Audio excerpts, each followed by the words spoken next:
I did get involved in it rather quickly, and that was because of ABC.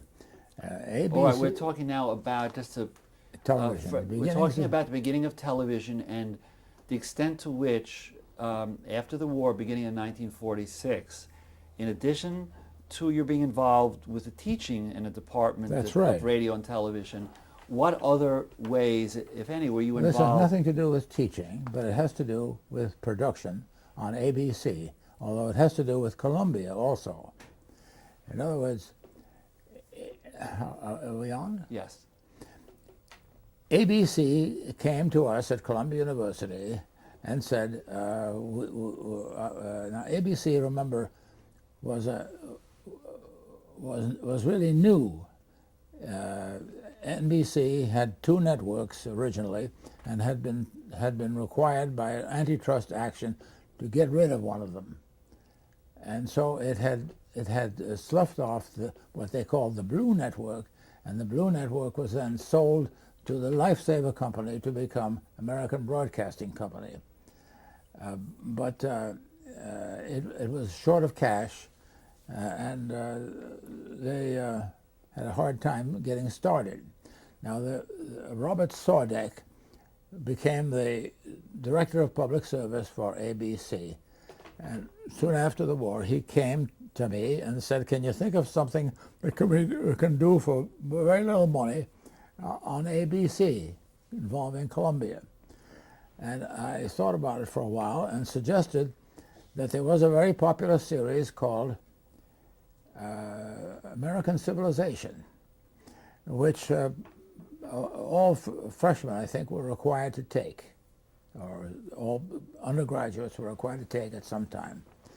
And I said, why don't you, and it is taught in several sections. And there's a guy who is supposed to be very good at getting discussion. And they discuss things like, I mean, one week they're always discussing an important book. For instance, one week they're discussing Civilization and Its Discontents by Freud. Next week they're discussing the Communist Manifesto. Next week they're discussing something else. But it's always an important, crucial book, very controversial very often. And so they have a group of people discussing that book.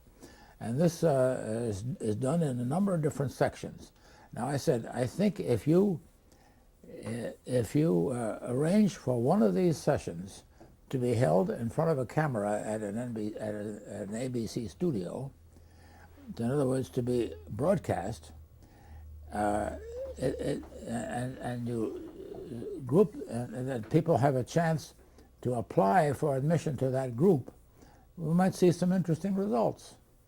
So Sordek immediately liked the idea, and we announced that one of the 6 groups was going to be a television group, done on television, but otherwise taught just exactly the same way.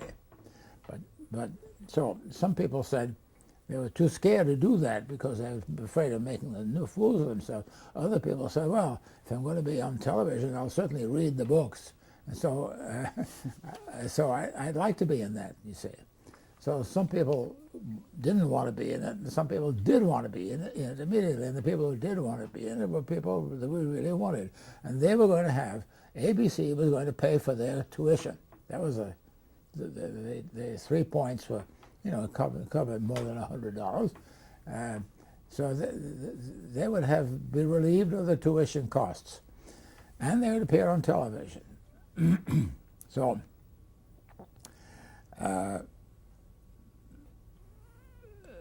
we had a round table, and I think the first, we selected 8 students, I believe, and they sat around this table, and we built a kind of a curtain around them, which was 6 feet high at the lowest point, so the camera could look over this thing, and it could always look down on each of the people at the other side of the table, and the camera would just miss seeing the curtain behind them. Mm-hmm. So technically this worked very well, and there was ABC's best director loved the idea, and he liked the idea of directing this program. In other words, he was going to watch the monitors and decide when the Alex Siegel, this was a very good director, and he was going to decide when the camera should they should move from one camera to the next. Well, this was called Seminar, and it was a seminar in American civilization, and there was one black on the program, and there was one Chinese on the program, and you know, it was a nice variety of things, and the Chinese and the black were both sort of leftish and said things that were sort of leftish. And the governor of Georgia, Talmadge, said that this should not be shown in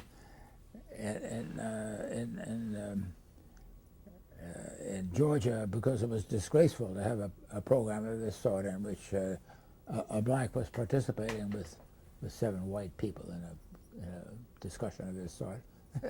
I was amazed that anybody would raise an issue like that. How long did the program last? It lasted a whole season. It lasted as long as the course lasted. And what year was that? Do you recall? I've forgotten what it was. We can look that up. We can, Let me ask you, in general, how much excitement did you feel about the possibilities of television in the late 40s, early 50s, if any? No. Well, yes, I felt some excitement, but it was from some people and not from others. Other people were so excited about radio still that they didn't think that television had anything to add.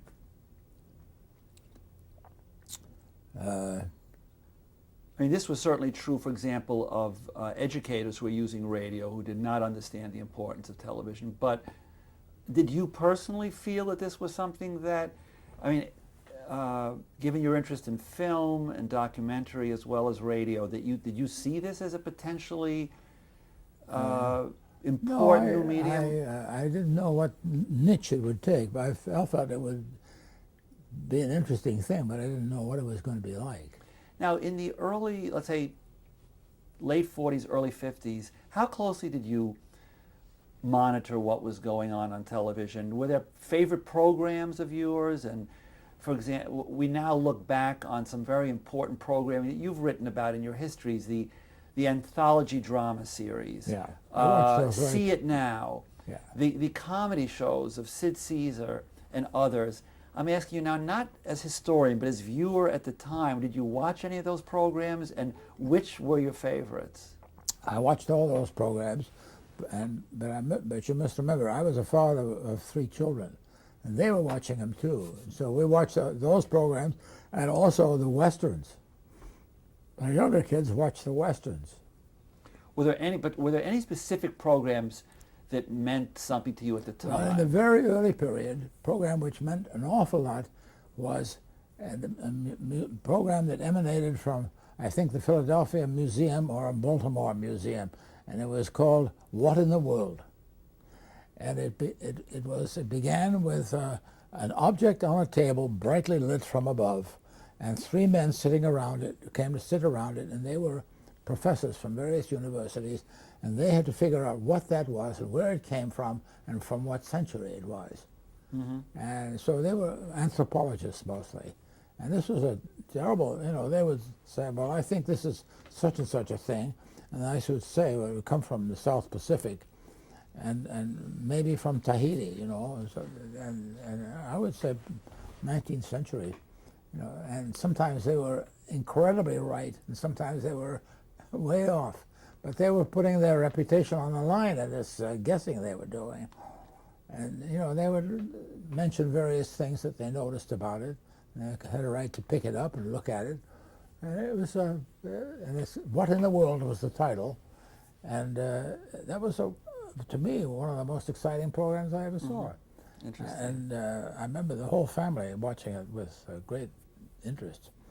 But yes, I watched Philco Playhouse and, you know, things like the things of Paddy Chayefsky. Marty, did you see Marty at the time? I don't remember whether I saw the original or whether I saw a recording of it later, but Marty, certainly Paddy Chayefsky seemed to me a genius. I thought he was marvelous. I thought he was the best ever. And also the stuff. Well, you see, I was getting ready to write for that, so I had a reason other than just as an audience. So I was watching it as a writer of this history, and as the father of a family, and just as a watcher myself. But you didn't get involved with doing writing for television. In other words, although you had been very involved with writing for radio, you are not drawn into the, you did not write alongside of Paddy Chayefsky, Arthur Miller, and others for those that... Well, to some extent I did because of the Theatre Guild. The minute the Theatre Guild decided that the Theatre Guild on the Air was ready to move to television, I got involved, yes.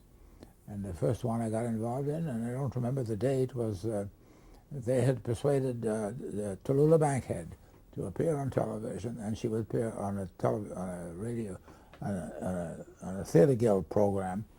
And she had been, years ago, she had been told that by a reviewer that someday she would make the ideal Hedda Gabler. And she said, this has been hanging over my head for 20 years, and it's time I did it. So she said, I'll do it if I can do Hedda Gabler. So I was called in to do an adaptation of Hedda Gabler for her. And that meant reducing by about 2/3, making a slightly simpler structure. And it was Alex Siegel, the same man who's directed Seminar, directed this. All right, so you were involved with the writing. Mm-hmm. Let me turn to another issue here. I think that was one of the first things. No, there were a couple of before that, but they were Theatre Guild things. Right. And the things I did for Columbia were not writing things. I started a series on ABC before Seminar entitled Tomorrow, and I got various faculty members to predict what was going to happen in their field in the future. The future of so-and-so, the future of thinking machines, the future of this and that, so forth. So we had all these predictions, and that was interesting. And that was merely a matter of liaison with the various professors involved. So I wasn't really writing anything, but I was producing the... Were you interested in the comedy at all? The Sid Caesar show, Jackie Gleason? I could never stand Milton Berle. Milton Berle. I never watched him at all. I just didn't like him. I did watch Sid Caesar once in a while. Yes, I was interested in comedy, but mildly. Yeah, mildly. All right, let's turn to the blacklist for a moment. Red Channels, the infamous Red Channels, came out in 1950. Right. First of all, were you affected personally by the blacklist, and did you know people who were? I knew a lot of people who were.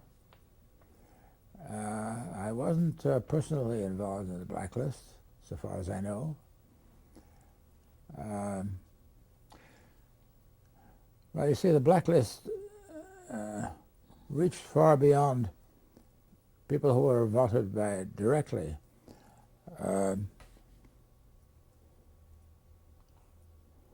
When I went to work for the War Department, when I went to work for the Library of Congress, years later, I was subjected to a full field investigation by the FBI, and I passed it. And then when I was going in to start work, and I went to the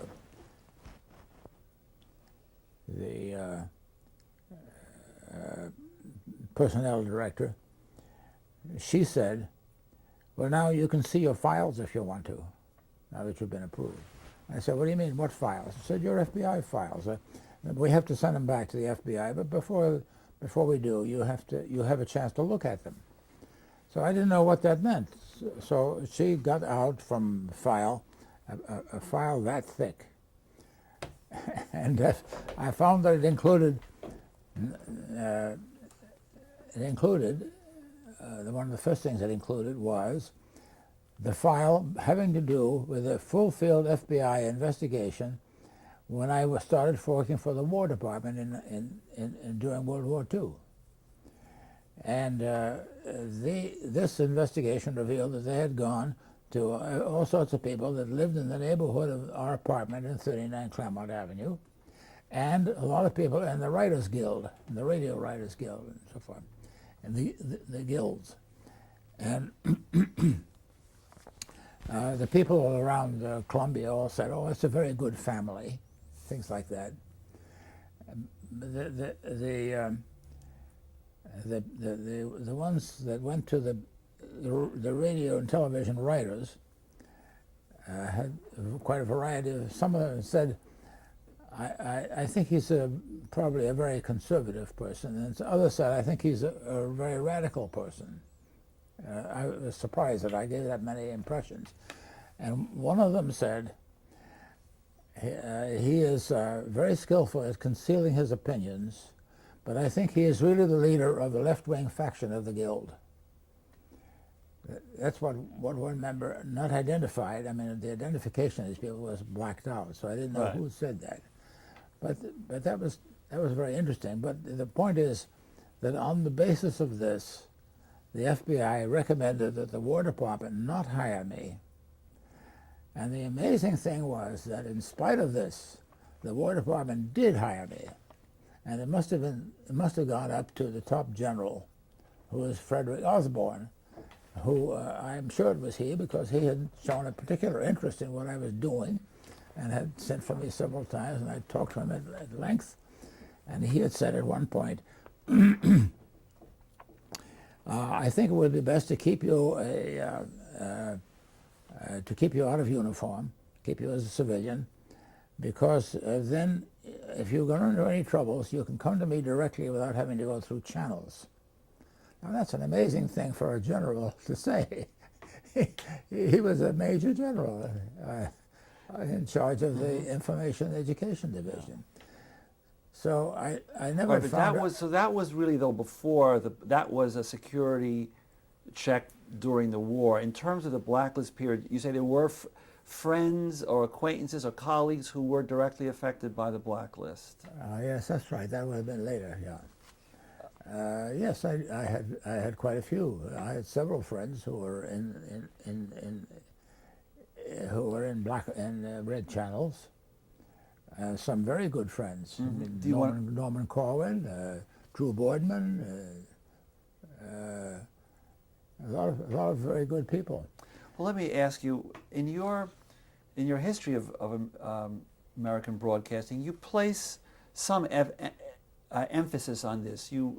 And why do you feel it's important for people looking at the history of broadcasting to understand this chapter of American history and American broadcasting history? Because I think that it affected all programming and all writing of the programs. I mean, people were scared to death of this intimidation. They knew people who committed suicide. And they knew people whose lives had been ruined because of this. And so people were very, very cautious about what they wrote about and what they said and with whom they associated even. Do you think that sort of the blacklist sort of ended in a sort of a chapter in past history, or do you think that the blacklist had, if subtle, nonetheless enduring impact on American television? Whether it in the sense that it possibly inhibited a certain kind of... I think it inhibited the medium for a number of years, yeah. I think it inhibited the medium for quite a few years. Yeah.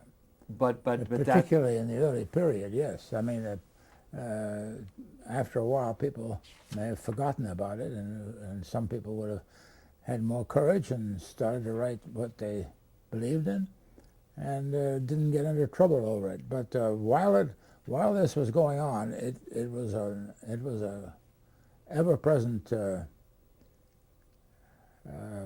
menace.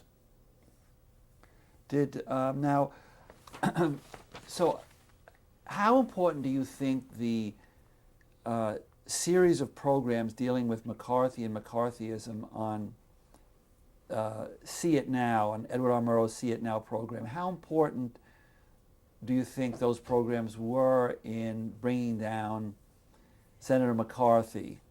And how significant did you feel at the time they were, as well as in retrospect? I felt immediately that it was had important impact. There's no way of measuring it, of course, but yes, I felt it had enormous impact. And the thing that caused the special astonishment is that the Navy changed its mind about Radulovich. Yeah. Now, in the latter part of the 1950s, the quiz show scandals erupted. To what extent did this really threaten people, the notion of the integrity of the television system? To what extent was there a threat from the networks, let's say, perspective that the government would come in and they would lose control?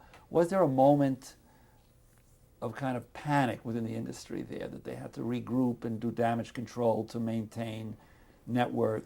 Yeah, the networks, I wasn't doing anything at the policy level at that point, but I'm sure that among the upper people there was fear that the government would move in to some extent, yeah, and issue specific rules and so forth, which they would have to fight for a long time.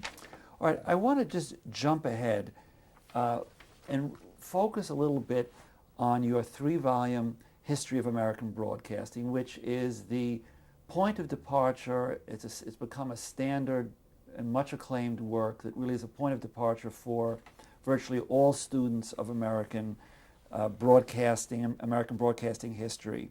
How did you come to write this ambitious 3-volume work? It was not my idea.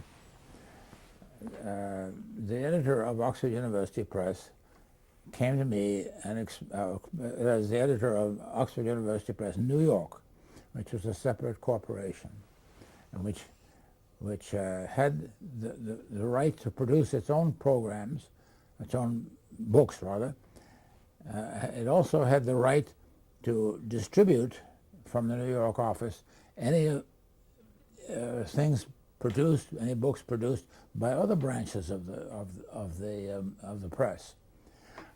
But the important thing is that when they became, that after the war, during the period of the blocked currencies, they acquired the right to earn money for their own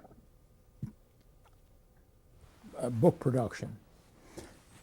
So the New York editor came and invited me to lunch and said, would I consider doing this? Would I consider a commission to write a 3-volume history of American broadcasting, because they had been urged by the headquarters in England to do that. They had done something like it in England. A historian, an established historian, had taken on the job of writing a 3-volume history of British broadcasting, and they felt that the New York branch should do the same for New York. Now, I would never have dreamed, even if I had thought of doing a 3-volume history, I would never have dreamed of suggesting it, because I had no experience in, I had not majored in history. I had no real background in the study of history. I was not a historian, never written any history book. And so it would have seemed an utter gall and absurdity for me to propose such a thing. But here was the suggestion lying in my lap, and after thinking for it for about 2 or 3 days, I said, yes, I'd love to have such a commission. And I was, it organized my life for the next decade, because I became completely involved in this problem. Became just so fascinating to find out what had been happening on the other side of the wall during all the time I'd been working in the industry. The fact that I'd been working in the industry, and for instance, I had been at NBC when suddenly one day we had notices from management upstairs, came notices that we have to separate from the red network from the blue network. So we have to have a meeting and decide which desks go to this one and which desks go to that and which programs, etc. So all sorts of things had to be divided, including desks and people. And so we had a lot of meetings about that. Now, I didn't know what had precipitated that. I had no idea what had. I mean, I found out it was a kind of it was a sort of an antitrust thing, anti-monopoly move, but I didn't know that, and I found out about it, and I didn't know the extent to which there had been a battle to, later on, when I began to read the oral histories compiled by Alan Nevins, I came across an oral history description by the president of ABC about how he was told he had to sell one of the networks, and he went about finding a buyer, and he describes his problems in finding a buyer for ABC. And that's a very amusing thing, because Sarnoff had given him the instruction that he had to do this. He had a lot of trouble doing it, and finally he found a sort of a group of people that together were ready to buy it. And then he placed a call to Mr. Sarnoff to tell him about it. And Mr. Sarnoff said, "Oh yes, I'm glad you called, because I was just going to call you. What did you want to talk about?" And Wood said, "Well, I've got some people ready to buy the Blue Network." Oh, but I've just sold it," Sarnoff said. "I've just sold it to Mr. So-and-so of the Lifesavers."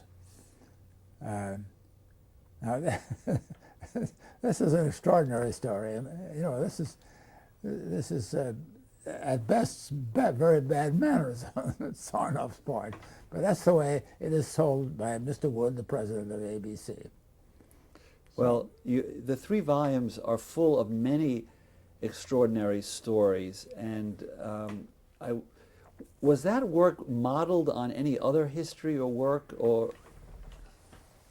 Fancy you're asking that. In a way it was, and it was sort of unconscious.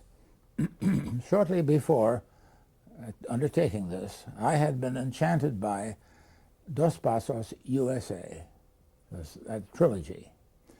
And I liked particularly the fact that this had continued stories in which characters disappeared and appeared again and so forth. It was a continued narrative. And it also had things like little biographies of people, like you know, a labor leader or so and so. Very brief and very compact biographies.